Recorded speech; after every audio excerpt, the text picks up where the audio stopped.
Okay so ये chapter जो है जैसे इसका टाइटल भी आप देख सकते हैं, it says top level view of computer function and interconnections. तो इसमें हम ये देख रहे होंगे, अगर आपको प्रीवियस चैप्टर से याद हो तो हमने कहा था कि इस ओवरऑल कोर्स में शायद हम दो तरह से या दो पर्सपेक्टिव से कंप्यूटर को देखेंगे। एक तो उनके फंक्शंस क्या हैं जो डिफरेंट कंपोनेंट्स हैं, और दूसरा उसका स्ट्रक्चर क्या है। लाइक स्ट्रक्चर में ये था कि कौन कौन से कंपोनेंट्स हैं एंड सो ऑन।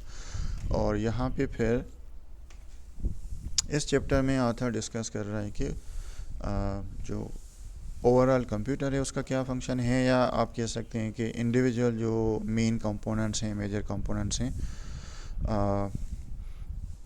उनका क्या फंक्शन है, और वो आपस में कैसे कनेक्टेड हैं, हाउ दे आर कनेक्टेड।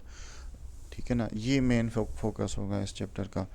और इंटरकनेक्शन वाले पार्ट में यू कैन से कि बसेस वगैरह या उसका थोड़ा सा जिक्र होगा, और फंक्शन में हम देखेंगे डिफरेंट चीज़ें जो हम आगे कर रहे हैं डिस्कस।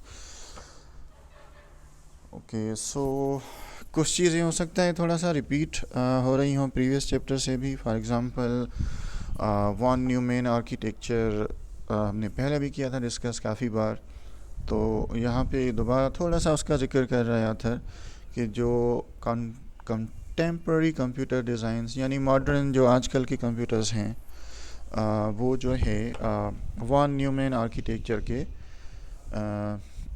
आर्किटेक्चर पे बेस करते हैं, या उनको उसको फॉलो करते हैं सम हाउ काइंड ऑफ। और ये हमने देखा था कि वॉन न्यूमैन ने ये जो institute of advance studies Princeton university में कोई इदारा था, वहाँ पे जब वो गया था तो वहाँ पे उसने ये आर्किटेक्चर दिया था। और एक हाइपोथेटिकल या यू कैन से फिज़िकल मशीन बाद में शायद बनाई गई थी। पहले उसने एक आर्किटेक्चर दिया था, तो उस कंप्यूटर का नाम भी उन्होंने IAS रखा था बाद में।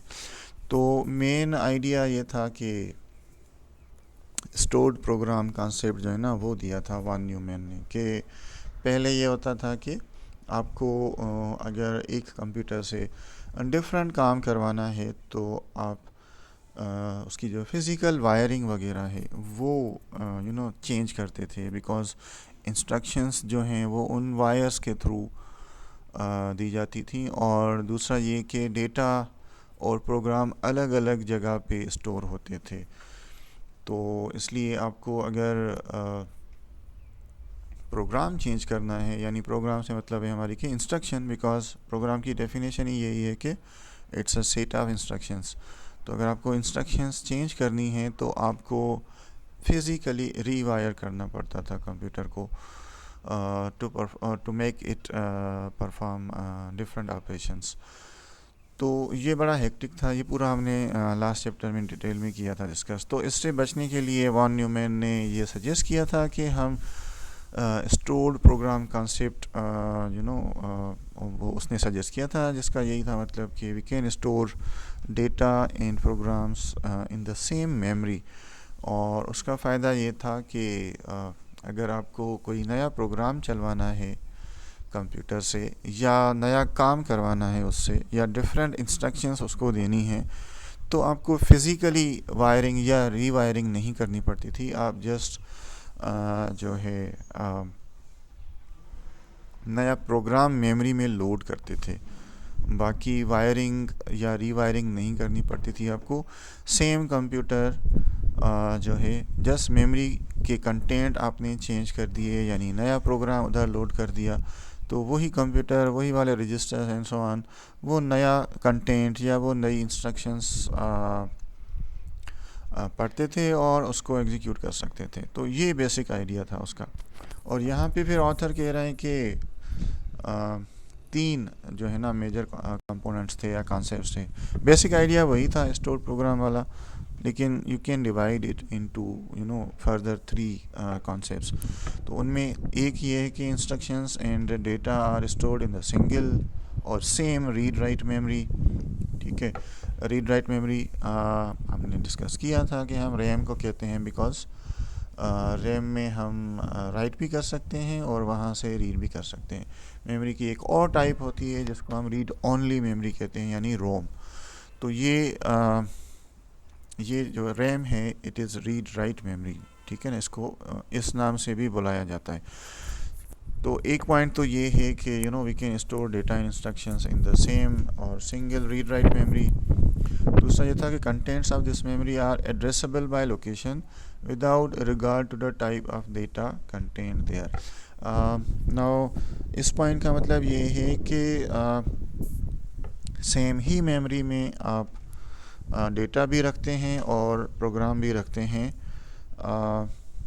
मेमोरी को ये नहीं पता होता कि ये प्रोग्राम है या मेमोरी है, प्रोग्राम है या डेटा है।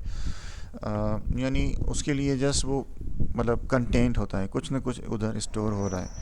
ये डिफरेंट है जो पिछले कंप्यूटर से, इन द सेंस जो थोड़ी देर पहले भी मैंने बताया कि वहाँ पे प्रोग्राम अलग जगह पे रखा जाता था या उसको अलग ट्रीट किया जाता था और डेटा को अलग जगह पे रखा जाता था या उसको अलग तरह से ट्रीट किया जाता था। यानी program and data were considered two separate entities back then, but यहाँ पे ये है कि memory regardless of the type of data, यानी like डेटा हो, नंबर्स हों, कैरेक्टर्स हों, इंस्ट्रक्शंस हों, इंटीजर्स हों, वॉट एवर, हर चीज़ आप मेमोरी में रख सकते हैं, ठीक है ना। और मेन चीज़ ये है कि उनको आप address, they are addressable by location means you can access them by using their addresses, ठीक है। यानी you can consider like memories kind of one dimensional array, बड़ा सा एक 1D array है और उसके हर इंडेक्स का एक एड्रेस होता है और डिफरेंट इंडाइसेस पे डिफरेंट वैल्यूज़ या डिफरेंट चीज़ें पड़ी हुई हो सकती हैं।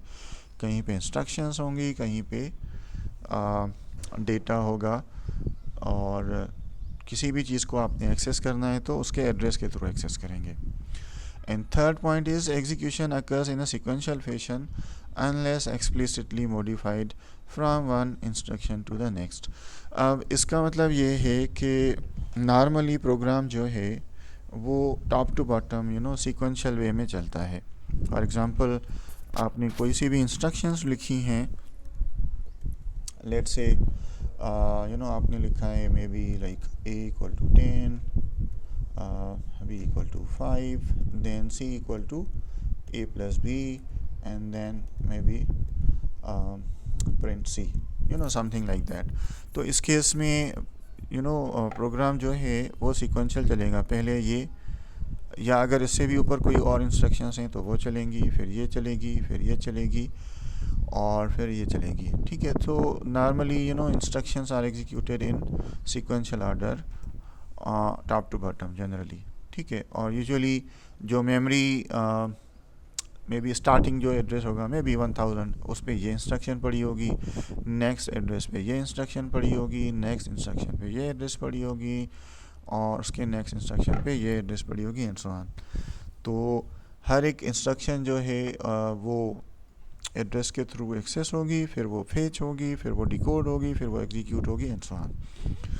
तो ये आखिरी पॉइंट का ये मतलब है कि execution occurs in the sequential order unless explicitly modified. अब इस पॉइंट का क्या मतलब है, कोई बता सकता है? What can be the meaning of unless explicitly modified? Anyone, please?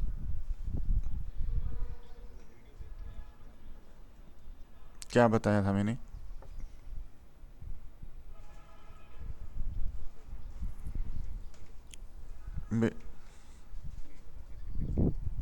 बिल्कुल बिल्कुल सही बताया आपने।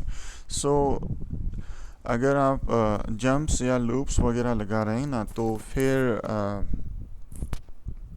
इंस्ट्रक्शन जो हैं वो सीक्वेंशियल ऑर्डर में ज़रूरी नहीं है चलें। फॉर एग्ज़ाम्पल हो सकता है यहाँ पे आप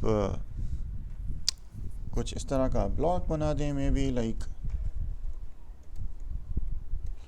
और मे बी सी को आप यहाँ पे प्रिंट कर रहे हैं और फिर ए को भी और बी को भी चेंज कर रहे हैं एंड देन आप जंप कर रहे हैं, लेट सपोज जो लेबल रखा है हमने। तो इस केस में कोई कंडीशन होगी, कोई ना कोई मे बी हम कोई कंडीशन चेकिंग कर रहे होंगे, कोई रिपीटेशन कर रहे होंगे और समथिंग लाइक दैट। तो ये इंस्ट्रक्शन जो हैं पहले तो ये चलेगी, फिर ये चलेगी एंड सो ऑन, फिर यहाँ पे आके वो नीचे नहीं जाएगा बल्कि ऊपर चला जाएगा। और may be depending on condition ये चीज़ डिफरेंट टाइम्स जो है वो एग्जीक्यूट हो, और फिर जब वो कंडीशन फॉल्स हो या कुछ तो फिर हो सकता है वो नीचे चला जाए। तो इस पॉइंट का बिल्कुल सही बताया आपने कि यही मतलब है कि नॉर्मली जो है instructions are executed in sequential fashion, but in some situations like you are creating programs like if else or switch case, और maybe आप loops वगैरह बना रहे हैं। अगेन इन सब के पीछे इंटरनली जंप्स यूज़ होते हैं, ये हमने पहले किया था डिस्कस, ठीक है ना। तो सिंपली यू कैन से कि जंप या ब्रांच इंस्ट्रक्शंस जो होती हैं ना, उस चीज़ का जिक्र कर रहा था यहाँ पे। अच्छा, और ये एक टर्म है हार्ड वायर्ड प्रोग्राम। तो ये आई थिंक पहले भी किया था थोड़ा सा डिस्कस हमने। अगेन कंटेक्स्ट या सिचुएशन यही थी जब हम वॉन न्यूमैन आर्किटेक्चर डिस्कस कर रहे थे कि हार्डवायर प्रोग्राम ना इस तरह होता है कि आप हार्डवेयर में ही इंस्ट्रक्शंस जो है ना वो काइंड ऑफ फिक्स करके काइंड ऑफ बर्न कर दें या सेव कर दें। और अगर आपको डिफरेंट इंस्ट्रक्शन चलवानी है या काम करवाना है तो आपको हार्डवेयर को ही चेंज करना पड़ेगा, वरना वो सेम हार्डवेयर जो है वो फिक्स एक ही तरह का काम करेगा। You can not reprogram it kind of, ठीक है ना। तो इस तरह के प्रोग्राम्स को ना हम कहते हैं हार्ड वायर्ड प्रोग्राम्स, ठीक है, कि इंस्ट्रक्शंस जो हैं वो फिज़िकली वायर्स में या जो सर्किट है हार्डवेयर है उसमें ना फिज़िकली काइंड ऑफ बर्न होती हैं या सेव होती हैं या स्टोर्ड होती हैं। और वो वाला जो पार्ट है या वो वाला जो टाइप ऑफ कंप्यूटर है वो फिक्स एक ही तरह का काम करेगा, एक ही तरह की इंस्ट्रक्शंस को फॉलो करेगा। You can not easily change those instructions और reprogram it without changing the actual hardware, ठीक है ना। आपको अगर चेंज करना हो तो आपको एक्चुअल हार्डवेयर में चेंज करना होगा। It is kind of similar to जो हम कह रहे हैं प्री वॉन न्यूमैन जो कंप्यूटर थे, लाइक वहाँ पे आप रीवायरिंग करते थे फिज़िकली कुछ नया काम करवाने के लिए। लेकिन यहाँ पे थोड़ा सा डिफरेंस भी हो सकता है, सिमिलर भी है इन दैट सेंस कि आपको अगर डिफरेंट काम करवाना है तो आपको वायरिंग या कनेक्शंस वगैरह डिफरेंट बनाने पड़ेंगे। लेकिन वहाँ पे आप डिफरेंट वायर्स के प्लग्स वगैरह या स्विच जो है एक जगह से निकाल के दूसरी जगह लगाते थे, या एक को निकाल के मे भी उसकी जगह पे दूसरी को लगा देते। मे भी एडिशन कर रहा था कंप्यूटर पहले तो एक वायर या प्लग लगा हुआ था और आप उससे सब्ट्रैक्शन कराना चाह रहे हैं मे भी, तो कोई वो वाली निकाल के कोई और प्लग लगाएंगे kind of something like that. लेकिन हार्ड वायर प्रोग्राम्स में ये होता है कि फिज़िकली बर्न होती हैं वो इंस्ट्रक्शंस उसमें हार्डवेयर में, और आपको हार्डवेयर ही चेंज करना पड़ेगा actually literally if you want to make computer perform any other और डिफरेंट टास्क। तो ये थोड़ा सा डिफरेंस भी है, थोड़ा सा सिमिलर भी है उससे। तो you can consider them like that. और हार्डवायर प्रोग्राम की ना एग्जांपल आप कह सकते हैं जो कैलकुलेटर वगैरह होते हैं, फिज़िकल कैलकुलेटर की बात कर रहा हूँ मैं, ऐप नहीं, जो मोबाइल वगैरह में हम ऐप यूज़ करते हैं वो नहीं, मोबाइल में या कंप्यूटर में वो नहीं, जो फिज़िकल कैलकुलेटर्स हैं जो आप मैथ के एग्ज़ाम्स वगैरह में भी यूज़ करते हैं एंड सो ऑन, इस तरह के जो कैलकुलेटर्स हैं, these are examples of hardwired programs, because उनमें आप जो डिफरेंट बटन्स हैं ना उनका फ़िक्स काम है और वो हार्डवेयर में ही इंटरनली फिक्स किया गया है, उनसे आप डिफरेंट काम नहीं करवा सकते। फॉर एग्ज़ाम्पल जो प्लस का बटन है एक कैलकुलेटर पे, उसको आप जब कभी भी प्रेस करेंगे ना वो हमेशा प्लस ही करेगा। आप ये नहीं कर सकते कि इस तरह कुछ चेंज करें कि आप प्लस पे में भी उसको प्रेस करें तो कोई और काम हो। At least normally you can not do that, लेकिन अगर आप कैलकुलेटर को खोल के और आप इलेक्ट्रॉनिक्स के एक्सपर्ट हैं और इंटरनल आप कनेक्शंस इस तरह बना दें कि आप प्लस के बटन को प्रेस करें तो वो माइनस कर रहा हो या कुछ और कर रहा हो, तो वो आप कर सकते हैं मे बी, लेकिन अगेन उसके लिए भी आपको फिज़िकली चेंज करना पड़ेगा सर्किट को। जी कोई सवाल था? किसी ने मैसेज किया? जी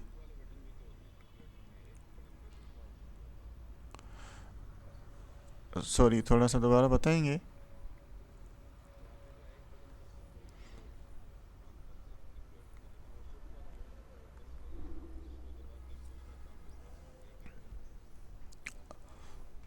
जी जी, लेकिन वो भी ना आप कह सकते हैं काइंड ऑफ फिक्स है। फॉर एग्जांपल वो ऑप्शंस भी ना काइंड ऑफ उसमें ऑलरेडी फिक्स हैं या बर्न्ड हैं, आप नया काम उससे नहीं करवा सकते। ठीक है, फॉर एग्जांपल ऐसी कोई इंस्ट्रक्शन जो उसमें नहीं है वो आप उससे नहीं करवा सकते। आप में से किसी ने टाइपराइटर चला के देखा है या चलते हुए देखा है? मे भी किसी ने भी?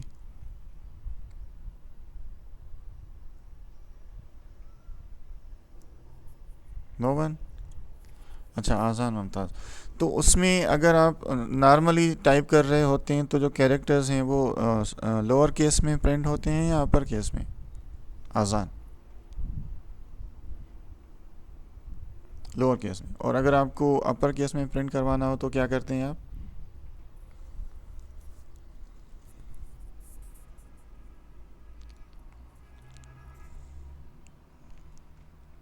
अच्छा, नेवर ट्राइड। एक्चुअली वहाँ पे भी ना एक शिफ्ट टाइप बटन होता है। ये जो मॉडर्न कीबोर्ड्स हैं ना, ये उससे इंस्पायर्ड हैं बाय द वे, उससे क्या कहते हैं, जो टाइपराइटर है। तो उसमें ना एक नॉर्मली क्या होता है ना, लाइक जो कीज़ होती है ना वो, आई डोंट नो उसको मैं किस तरह एक्सप्लेन करूँ आपको without showing you physically. Normally ना आप कह सकते हैं कीज़ की ना एक डायरेक्शन होती है काइंड ऑफ। तो वो आप कोई की प्रेस करती है ना, उसके अगेंस्ट एक की जो है ना कार्बन रिबन होती है, उसके पीछे पेपर होता है, तो उस कार्बन रिबन पे वो स्ट्राइक करती है और फिर उसका एक पैटर्न होता है।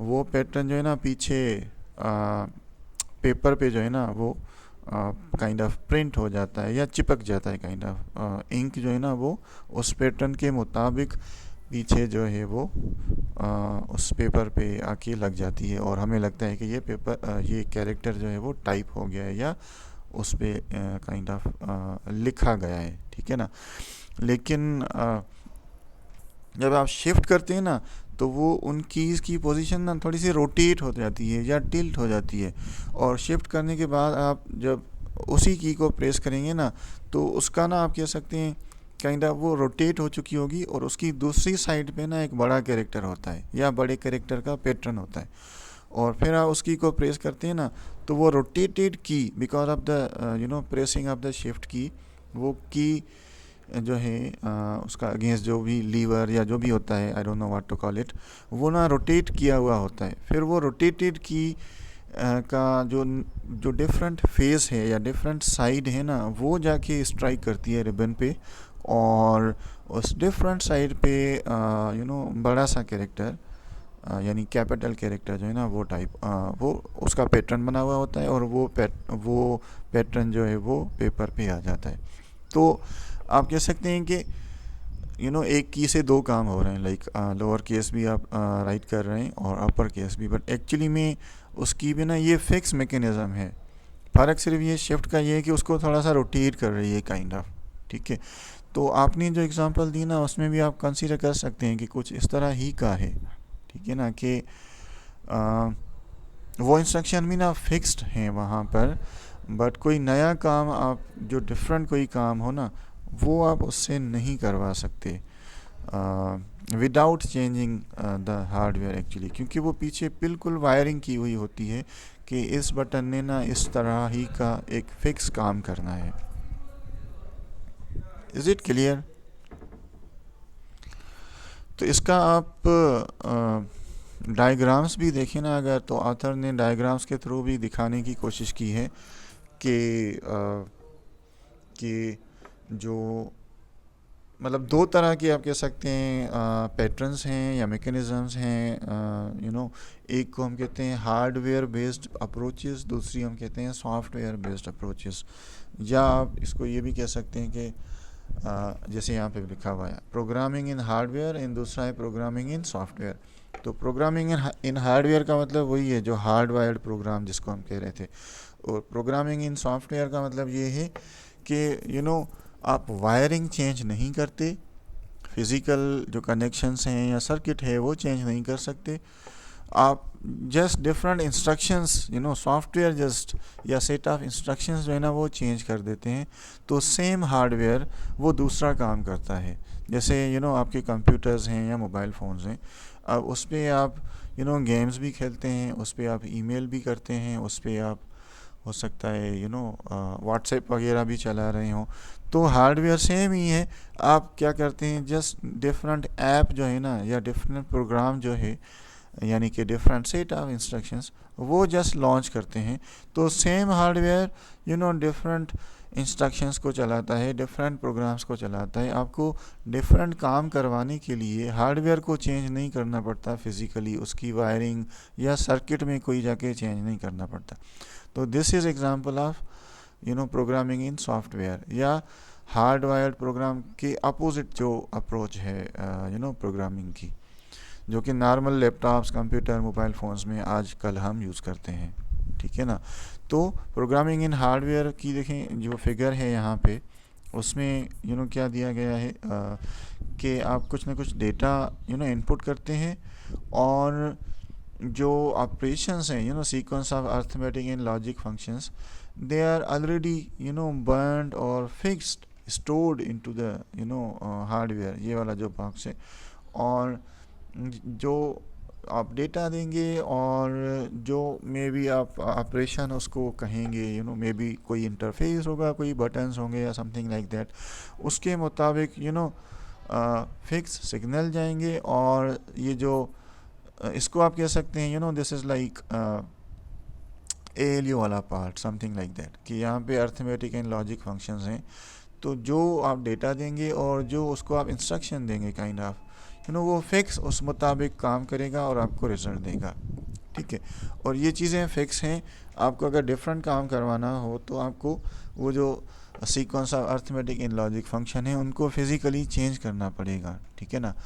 लेकिन in case of programming in software क्या हो रहा है कि बीच में ना एक और बॉक्स आ गया है जिसको इंस्ट्रक्शन इंटरप्रेटर कह रहा है ऑथर यहाँ पे, but you can consider it like control unit का डिकोड वाला पार्ट, जो हमने पहले लास्ट चैप्टर में डिस्कस किया था। तो यहाँ पे क्या होता है प्रोग्रामिंग इन सॉफ्टवेयर वाले पार्ट में, कि आप इंस्ट्रक्शन देते हैं या इंस्ट्रक्शन कोड जिसको हम ऑप कोड भी कहते हैं, ये हमने पढ़ा था कि इंस्ट्रक्शन फेच होने के बाद जब डिकोड होती है तो उसका ऑप कोड जो है ना कंट्रोल यूनिट का जो डिकोडर वाला पार्ट है वो काइंड ऑफ देखता है या एक्सट्रैक्ट करता है, और फिर उस ऑप कोड के अगेंस्ट देखता है कि क्या क्या लो लेवल बिल्कुल माइक्रो इंस्ट्रक्शंस जो हैं कौन कौन सी चलानी है। तो आप उसको इंस्ट्रक्शन देंगे, फिर ये इंस्ट्रक्शन इंटरप्रेटर या काइंड ऑफ डिकोडर सर्किट उस ऑप कोड को देख के अकॉर्डिंगली कंट्रोल सिग्नल जो है ना जनरेट करेगा। फॉर एग्जांपल इंस्ट्रक्शन अगर ऐड की है तो ये डिकोड यूनिट जो है या इंस्ट्रक्शन इंटरप्रेटर जो है वो ऐड वाले सिग्नल जो है ना जनरेट करेगा, और ये एक जनरल पर्पस ALU है या अर्थमेटिक एंड लॉजिक फंक्शंस वाला पार्ट है। ये वाला जनरल पर्पस नहीं है, दिस इज़ फिक्स और स्पेसिफिक पर्पस और सिंगल पर्पस में भी यू कैन कॉल इट। तो यहाँ पे क्या है कि दिस इज़ जनरल पर्पस, तो जो आप सिग्नल देंगे ना उस मुताबिक ये काम करेगा, ठीक है। और आपको लाइक ऐड करना होगा तो उस तरह का सिग्नल भेजेगा ये इंस्ट्रक्शन इंटरप्रेटर, और आपको अगर सबट्रैक्ट करना है तो ये इंस्ट्रक्शन इंटरप्रेटर उस तरह का सिग्नल जनरेट करेगा। और सेम ही ALU या सेम ही हार्डवेयर ऐड भी कर रहा होगा और सबट्रैक्ट भी कर रहा होगा। यानी आपको ऐड करके सबट्रैक्ट करना हो तो आपको फिज़िकली रिवायर नहीं करना पड़ेगा हार्डवेयर को, या सर्किट में जाके चेंज नहीं करना पड़ेगा। जस्ट आप क्या करेंगे, नई इंस्ट्रक्शन देंगे और इंस्ट्रक्शन इंटरप्रेटर उस मुताबिक accordingly new set of control signals generate करेगा, and this general purpose ALU will perform different operation according to that different set of control signals. तो आप इसको कह सकते हैं कि एक ही हार्डवेयर डिफरेंट तरह की काम कर सकता है। जैसा कि मैंने कहा, जो आजकल हमारे जो भी कॉमन नॉर्मल जो कंप्यूटर्स हैं, लैपटॉप्स हैं, मोबाइल फ़ोन्स हैं, उनमें इस तरह का काम होता है, ठीक है ना। They are not hardwired, they are kind of their programming is done in software way, not in hardware way. Is it clear? आगे चलें हम, ठीक है। इसकी एग्जांपल देखिए ना हमने कि एक लैपटॉप है, उस पर देखिए ना मैं पावर पॉइंट भी चला रहा हूँ, उस पर यू कैन सी के मैं ब्राउज़र भी चला रहा हूँ, उस पर यू कैन सी मैं कोई और टूल लाइक टेक्स्ट एडिटर या कोडिंग एडिटर है वो भी चला रहा हूँ इंसान। तो मुझे डिफरेंट काम करवाने के लिए हार्डवेयर में चेंज नहीं करना पड़ रहा। जस्ट मैं क्या कर रहा हूँ, एक नया प्रोग्राम लोड कर रहा हूँ। फॉर एग्जांपल मुझे MS वर्ड ओपन करना है, तो मैं उसको ओपन करूँगा और वो रैम में लोड होगा, और फिर उसकी जो इंस्ट्रक्शंस होंगी वो CPU की तरफ सेंड की जाएंगी, और वो फिर एग्जीक्यूट होंगी एंड सो ऑन। तो डिफरेंट प्रोग्राम जैसा आप लोड करते हैं तो द रैम आपको फिज़िकली चेंज नहीं करना पड़ता हार्डवेयर में, ठीक है। So this is the main difference in hardware and और programming in hardware and programming in software. तो आई थिंक यहाँ पे वही शायद एक्सप्लेन करने की कोशिश की गई है कि सॉफ्टवेयर जो है सीक्वेंस ऑफ कोड और इंस्ट्रक्शन होता है। Part of the hardware interprets each instruction and generates control signals, जो हम पीछे करके आए हैं discuss, and you can provide a new sequence of code for each new program instead of rewiring the hardware। वही चीज़ जो हम पहले कर चुके हैं डिस्कस। और फिर अगेन यहाँ पे थोड़ा सा जिक्र हो रहा है कि मेजर कंपोनेंट्स जो हैं एक कंप्यूटर के वो CPU है, IO कंपोनेंट होता है और मेमोरी होती है, और चौथा पार्ट जो है वो बसेस का होता है, जिनके थ्रू ये तीन मेजर कंपोनेंट जो है वो आपस में कनेक्टेड है। और CPU क्या है, वो मेन एग्जीक्यूशन वाला पार्ट है। और पहले भी हमने डिस्कस किया है कि CPU is not a single hardware entity. CPU के अंदर भी बहुत सारी चीज़ें होती हैं, लाइक कंट्रोल यूनिट होता है, ALU होता है, रजिस्टर्स होते हैं। तो यहाँ पे ऑथर कह रहा है कि इंस्ट्रक्शन इंटरप्रेटर होती हैं CPU के अंदर, you can consider it like control unit या डिकोडर वाला पार्ट, समथिंग लाइक दैट। और ALU भी होता है, जिसको यहाँ पे module of general purpose arithmetic and logic functions कहा जा रहा है, ठीक है। इसके अलावा रजिस्टर्स भी हो सकते हैं, बट यहाँ पे ऑथर ने इन दो चीज़ों का जिक्र किया है जस्ट। और IO इनपुट आउटपुट दोनों को मिला के हम एक नाम देते हैं IO, और इसके अंदर इनपुट मॉड्यूल भी होगा, आउटपुट मॉड्यूल भी होगा। ये हम पहले कर चुके हैं डिटेल में डिस्कस। इनपुट मॉड्यूल में इनपुट डिवाइसेस होती हैं, जो भी डिफरेंट तरह की इनपुट डिवाइसेस हैं जिसके थ्रू हम कंप्यूटर के अंदर डेटा एंटर करते हैं। वो डेटा टेक्सचुअल फॉर्म में हो सकता है, और ऑडियो इनपुट हो सकता है, माइक वगैरह के थ्रू, आप स्कैनर के थ्रू भी इनपुट देते हैं, इमेजेस वगैरह एंड सो ऑन। और इस तरह आउटपुट जो है वो भी डिफरेंट तरह की डिवाइसेस होती हैं, speaker, monitor, printer and so on. तो ये ये एक और मेजर कंपोनेंट है। और तीसरा जो मेजर कंपोनेंट है वो मेमोरी है। ये भी हम पहले कर चुके हैं डिस्कस कि मेमोरी जो है वो टेम्परेरीली होल्ड करती है डेटा को, बट वो एक जनरल कैटेगरी है, उसमें आप दोनों टाइप की मेमोरी इंक्लूड करते हैं या कर सकते हैं, परमानेंट भी और टेम्पररी भी, यानी कि जो स्टोरेज है या हार्ड डिस्क वगैरह है वो भी आप कर सकते हैं इंक्लूड इसमें, और रैम भी। जी किसी को कोई सवाल था? Do you have any questions? जी Shakir Ali.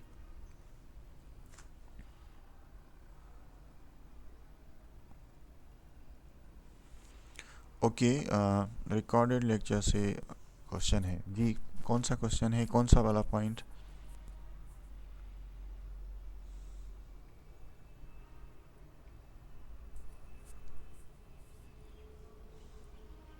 Shakir, are you there?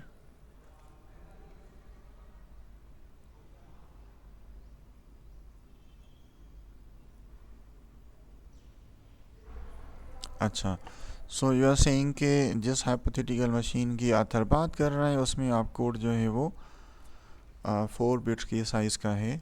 What if an instruction has size आप code size more than 4 bits. तो ये साइज़ ना फिक्स होता है एक्चुअली.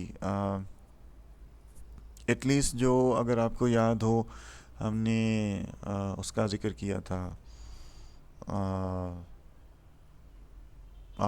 रिस्क और सिस्क का, अगर आपको याद हो तो रिस्क में हमने कहा था फिक्स होती हैं जो इंस्ट्रक्शन है उनका साइज़ फिक्स होता है, और सिस्क में वेरिएबल होती हैं. लेकिन अगेन वेरिएबल मतलब वेरिएबल का मतलब ये नहीं है कि बिल्कुल ही लाइक पता नहीं होता सीपीयू को.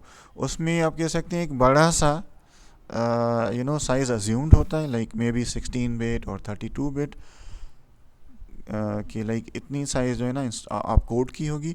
फिर कुछ इंस्ट्रक्शन हो सकता है 16 से कम हो और कुछ हो सकता है 16 फुल हो, लेकिन 16 से ज़्यादा नहीं होंगी अगर अज्यूम्ड ये है कि मैक्सिमम साइज़ जो है वो 16 बिट है फॉर ऑप कोड, और दूसरा पार्ट जो है या रिमेनिंग बिट्स जो हैं वो ऑपरेंड्स के लिए होंगी या इंस्ट्रक्शंस के लिए होंगी. तो ये फिक्स रखा जाता है और फिक्स ही होगा. उस जो फिक्स साइज़ है उससे कम हो सकता है इनके साथ सिस्क वगैरह, लेकिन उनसे बड़ा नहीं होगा. ठीक है ना. तो जब आप बनाएंगे लेट्स सपोज आप हार्डवेयर बना रहे हैं और ऑर्गेनाइजेशन इम्प्लीमेंट कर आर्किटेक्चर को इम्प्लीमेंट कर रहे हैं आप, तो उसमें वो फिक्स होगा आप कोड साइज़. तो अगर 4 बिट है तो वो 4 बिट ही होंगी, और अगर आपने लाइक बड़ा साइज़ रखना है तो आप कोड साइज़ बड़ा रखेंगे. ठीक है ना. ये डिपेंड करता है आप पे जो मैन्युफैक्चरर है जो बनाने वाला है. तो उस हाइपोथेटिकल मशीन में अगेन समझाने के लिए जिस ऑथर ने 4 बिट्स रखी हैं, अदरवाइज़ आप 8 बिट भी कंसीडर कर सकते हैं. और मॉडर्न जो आजकल के सीपीयूज़ हैं उनमें डेफिनेटली जो आप कोड साइज़ है वो बड़ा है. ठीक है. हर किसी का डिफरेंट होगा, वो आपको उनकी स्पेसिफिकेशंस वगैरह देखनी पड़ेंगी कि आप कोड का साइज़ कितना है एंड सो ऑन. लेकिन जो जिस मशीन का ऑथर ने जिक्र किया है वो जस्ट एक समझाने के लिए एक हाइपोथेटिकल मशीन उसने अज्यूम की थी. Is it clear Shakir? Okay. So यहाँ पे फिर कुछ रजिस्टर्स का भी जिक्र किया है ऑथर ने.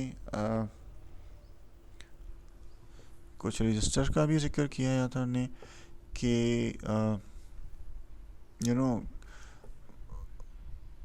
एक कंप्यूटर के अंदर सीपीयू के अंदर रजिस्टर्स भी होते हैं, और रजिस्टर्स का मेन काम एक्चुअली तो टेम्पररीली होल्ड करना होता है, डेटा को स्टोर करना होता है. और बहुत सारे रजिस्टर्स हो सकते हैं, लेकिन यहाँ पे ऑथर जो है कुछ 4 रजिस्टर्स का जिक्र कर रहा है. जहाँ तक मुझे समझ में आ रहा है ऑथर जो है ना इस IAS कंप्यूटर के आर्किटेक्चर को शायद डिस्कस कर रहा है, जो कि वॉन न्यूमैन ने सजेस्ट किया था कि उस हार्डवेयर में या उस आर्किटेक्चर वाले सीपीयू में इस तरह के रजिस्टर्स थे. बाकी मॉडर्न जो सीपीयूज़ हैं या इवन जो हम असेंबली वाले पार्ट में पढ़ रहे हैं 8086 वाला सीपीयू, उसमें भी हमने देखा था कि तकरीबन 14 रजिस्टर्स होते हैं. लेकिन आजकल के जो मॉडर्न सीपीयू हैं उनमें तो उससे भी ज़्यादा होते हैं और उनका साइज़ भी बड़ा होता है. तो बहरहाल यहाँ पे 4 रजिस्टर्स का जिक्र किया है ऑथर ने. एक मेमोरी एड्रेस रजिस्टर जिसको हम शार्ट में MAR कहते हैं, दूसरा मेमोरी बफर रजिस्टर, तीसरा इनपुट आउटपुट एड्रेस रजिस्टर और चौथा इनपुट आउटपुट बफर रजिस्टर.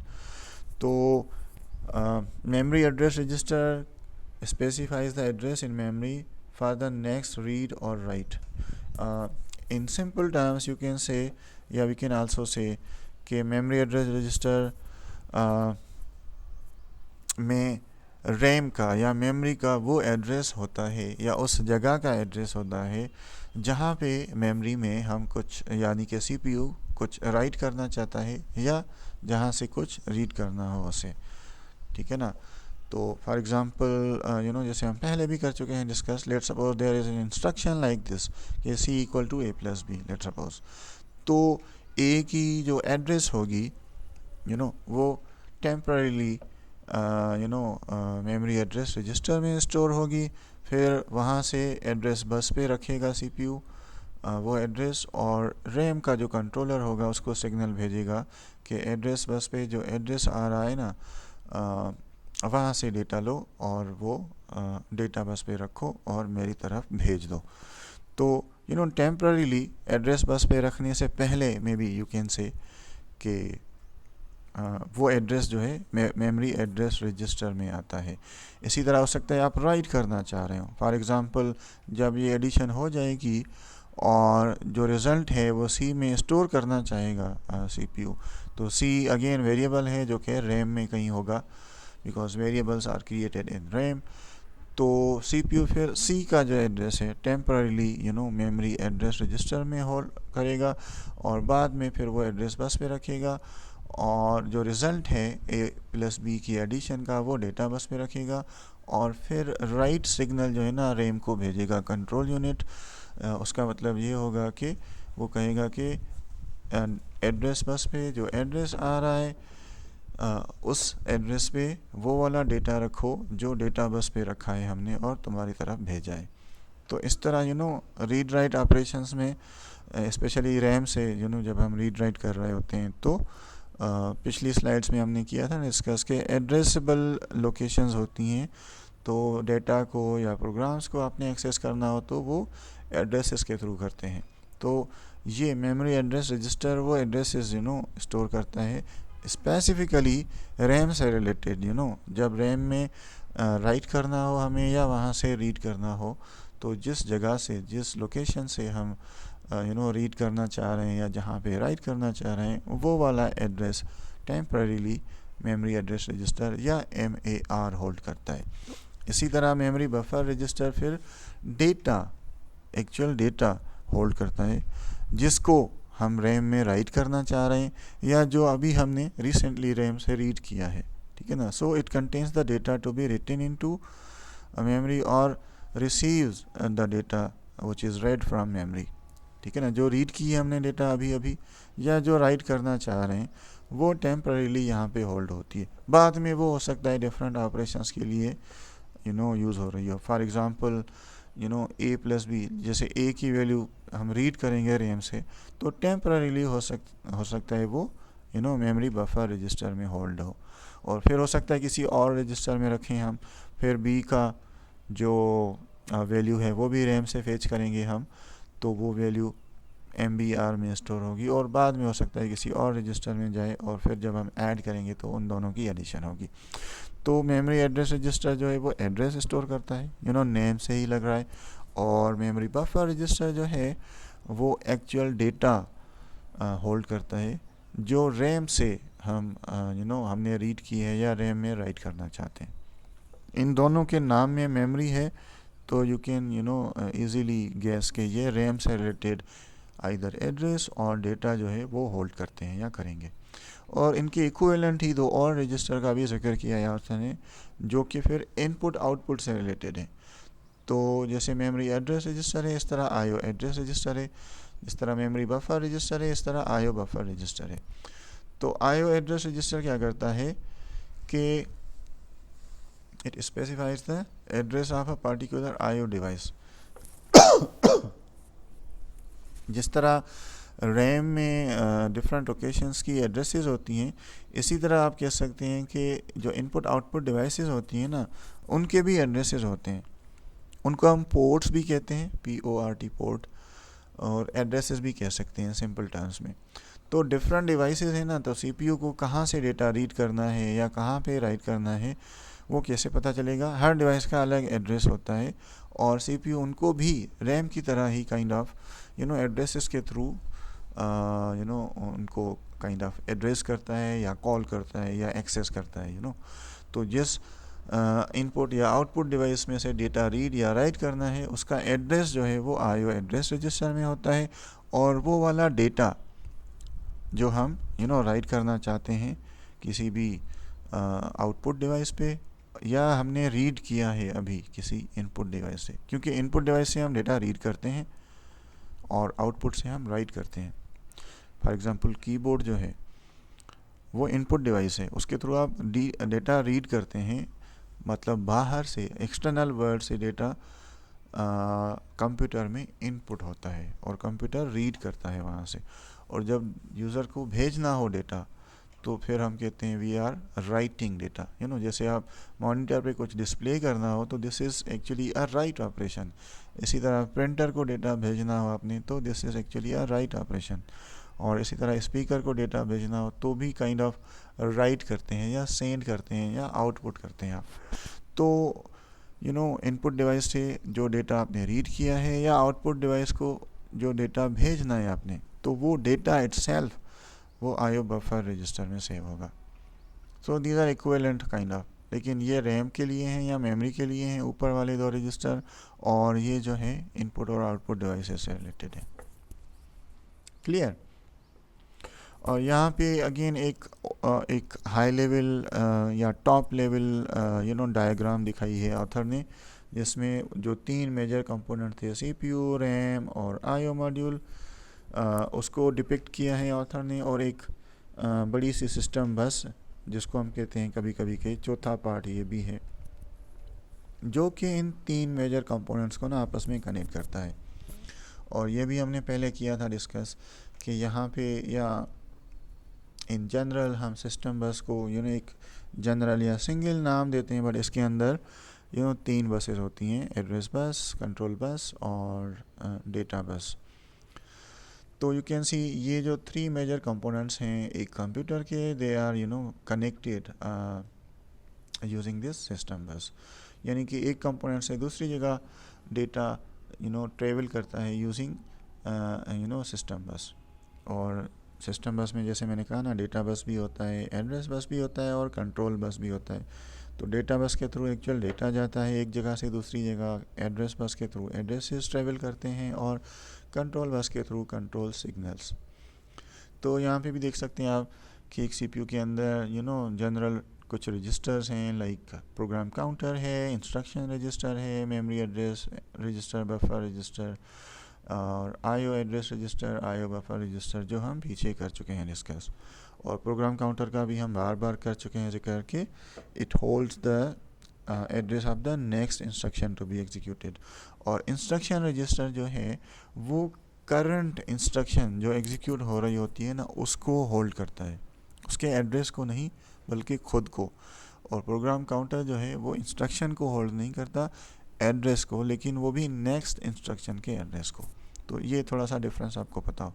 और दूसरा अगर आप इस तरफ देखें तो वो वॉन न्यूमैन आर्किटेक्चर वाला पॉइंट यहाँ से भी आप देख सकते हैं कि सेम मेमोरी है, उसमें आपने इंस्ट्रक्शंस भी रखी हुई हैं और डेटा भी सेम ही जगह पे, मतलब सेम मेमोरी में डिफरेंट लोकेशंस होंगी ऑफ कोर्स। फॉर एग्जांपल इस केस में लेट सपोज एन साइज़ है इसका, जैसे मैंने कहा ना, लाइक 1D एरे की तरह कंसीडर कर सकते हैं इसको, जिसका साइज़ n है, और जो पहला इंडेक्स है लेट सपोज उसका एड्रेस 0 होगा, दूसरे का 1 होगा, अप टू n-1। ठीक है, this n can be any number, like अगर वो 16 बिट है, सॉरी वाइड जो है 16 बिट वाइड है, तो दिस n कैन बी 65,536। तो उस केस में स्टार्टिंग एड्रेस होगा वो 0000, 16 ज़ीरोज़ होंगे, और ये जो आखिरी एड्रेस होगा ये 16 के 16 वंस होंगे, और बाकी इन बिटवीन। ठीक है, क्योंकि 16 के 16 वन रखेंगे आप तो वो 65,535 बड़ा नंबर बन जाएगा। तो 0 से लेके 65,535 लोकेशंस होंगी अगर 16 बिट साइज़ है एक रैम का, जिस तरह हम 8086 में देखते हैं उनके रजिस्टर्स का साइज़ 16 बिट होता है। तो बड़ा सा बड़ा नंबर 16 बिट में ये आ सकता है 65,535। तो उसमें किसी जगह पे डिफरेंट लोकेशंस पे डेटा पड़ा हुआ और डिफरेंट जगह पे इंस्ट्रक्शंस पड़ी होंगी, बट आइडिया ये है कि सेम रैम है और ये रैम आपको पता है टेम्प्ररी है या रीड राइट भी कहते हैं हम इसको। तो नया प्रोग्राम आपको चलाना हो तो इसी रैम में जहाँ पे भी फ्री जगह होगी, मे बी यहाँ पर या यहाँ पर, वो नया प्रोग्राम आप उधर लोड कर दें।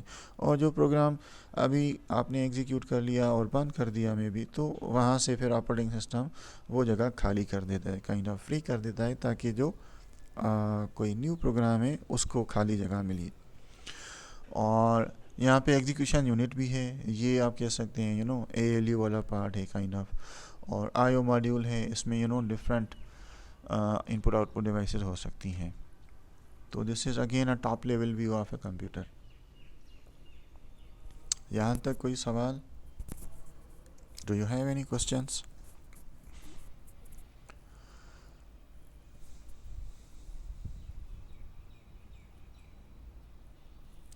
सबा का क्वेश्चन है लोड करना और रीड करना। I think you can say load करना और रीड करना सेम ही चीज़ है, ठीक है ना। बिकॉज लोड का जनरली यही मतलब होता है कि आप एक जगह से डेटा रीड करके और किसी दूसरी जगह पे स्टोर कर रहे हैं। तो this is like read. For example आपने असेंबली में इंस्ट्रक्शन इस तरह की पढ़ी होंगी ना, लाइक मूव और maybe BL comma something like 5, या किसी और रजिस्टर से हम वैल्यू रख सकते हैं मे बी वहाँ पर move AL comma BL something like that. तो इस केस में ये क्या हो रहा है कि आप AL वाली वैल्यू BL में स्टोर कर रहे हैं, या कोई फिक्स वैल्यू है लाइक 5 वो BL में स्टोर कर रहे हैं। या इसी तरह इवन इस तरह भी हो सकता है, हम आगे शायद ये नेक्स्ट कुछ लैब्स हैं उसमें देखेंगे।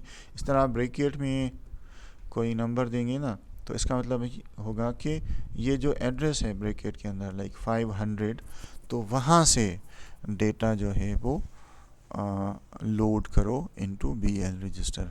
तो ये जो ब्रैकेट के अंदर वैल्यू दी है हमने, it will be considered like memory address. तो वहाँ से हम काइंड ऑफ रीड कर रहे हैं और BL में कॉपी कर रहे हैं या स्टोर कर रहे हैं। तो इसी तरह ना, अगर इसी तरह का सिंटैक्स की बात करें ना, तो मैंने पहले भी बताया था आपको कि डिफरेंट CPUs की असेंबली डिफरेंट होती है। तो हो सकता है ना आप कहीं पे सिंटैक्स देखें, कुछ असेंबली में ना इस तरह की लोड कमांड होती है, तो हो सकता है वहाँ पे आप कुछ इस तरह लिखें समथिंग लाइक दिस, कि ये वाला जो एड्रेस है वहाँ से वैल्यू लोड करो इनटू BL रजिस्टर, या जो भी रजिस्टर का नाम होगा, क्योंकि हो सकता है वहाँ पे उस CPU में रजिस्टर्स का नाम डिफरेंट हो मे बी, ठीक है। बट आपको आइडिया हो गया होगा कि क्या बताने की कोशिश कर रहा हूँ मैं। ओके, सो आप कह रही हैं सानिया कि how does MAR and MBR, ये MDR नहीं है बेटा, MBR है, बफर रजिस्टर वर्क टुगेदर। इस सवाल से क्या मतलब है आपका, थोड़ा सा प्लीज़ एक्सप्लेन कर सकती हैं आप?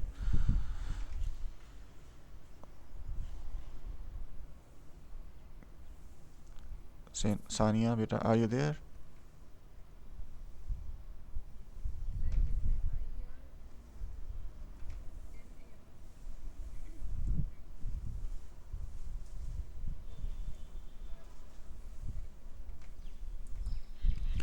मैंने एग्जांपल दी ना आपको। फॉर एग्जांपल आप ये इंस्ट्रक्शन चल रही है लेट सपोज, तो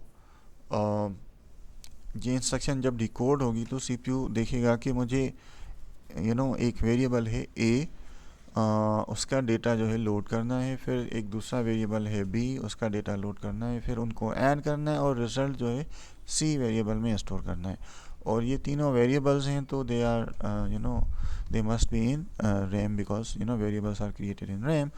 तो जब ये इंस्ट्रक्शन चल रही होगी तो समथिंग लाइक दिस, पीछे कुछ इस तरह हो रहा होगा कि A जो वेरिएबल है उसका जो एड्रेस होगा वो टेम्पररीली MAR रजिस्टर में स्टोर होगा, और फिर वो एड्रेस CPU एड्रेस बस पे रखेगा, और कंट्रोल यूनिट जो है ना रीड का सिग्नल जनरेट करेगा रैम के कंट्रोलर की तरफ।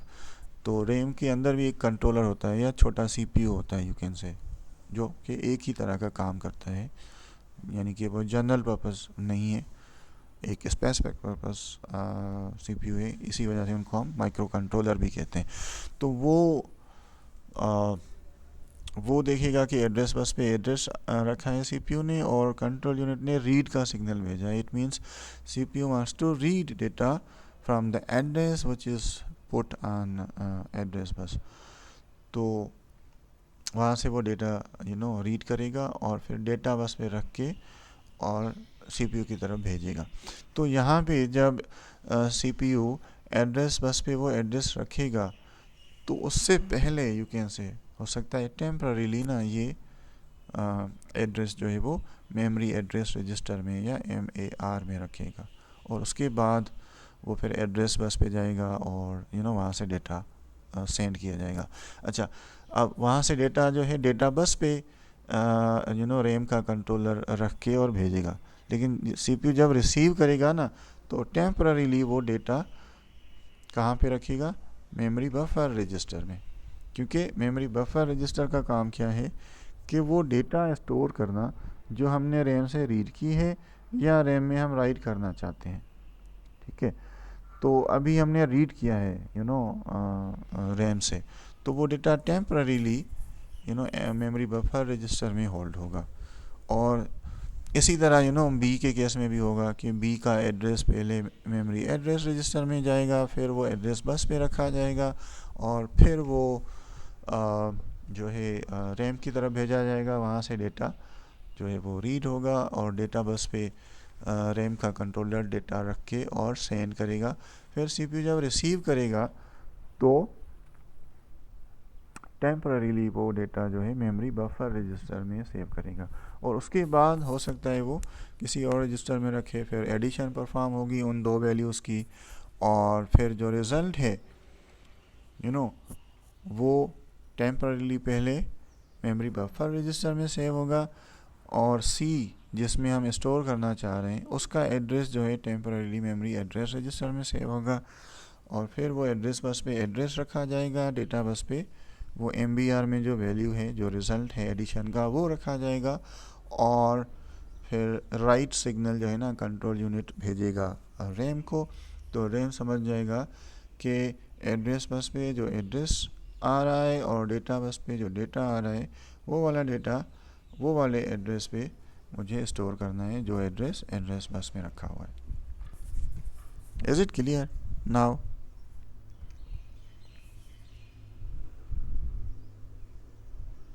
समझ में आ गया बेटा आपको? ओके, सो यहाँ तक तो ये वाला पार्ट था जो जो कल वाली रिकॉर्डेड वीडियो थी ना उसमें नहीं था, और यहाँ से वो वाला पार्ट शुरू हो रहा है जो कल वाली रिकॉर्डेड वीडियो में मैंने डिस्कस किया है। तो क्लास कब एंड होगी? हमारे पास कितना टाइम है अभी? अच्छा, 20 तक एंड होगी। तो do you have any questions like, क्योंकि यहाँ से मैंने उस वीडियो में ना सारी चीज़ें डिस्कस की हैं, तो आप उसमें देख सकते हैं वो चीज़। आई कैन रिपीट, लेकिन हमारे पास इतना टाइम नहीं है कि हम वो सारा कुछ कर सकें। तो अगर आपको कोई सवाल है तो you can ask, otherwise 10 minute में जितना हो सकता है मैं कवर करूँगा, और उसके बाद रिमेनिंग जो पार्ट है ना आप उस वीडियो से देखिएगा, क्योंकि वहाँ पे मैंने काफ़ी डिटेल में यही चीज़ डिस्कस की है। ऑलमोस्ट पूरा लेक्चर जो है इस वाले पार्ट पे है, बेसिक इंस्ट्रक्शन साइकिल पे, यहाँ से लेके ये पूरा जो है ना डिस्कस किया गया है यहाँ तक, आई थिंक यहाँ तक किया है डिस्कस।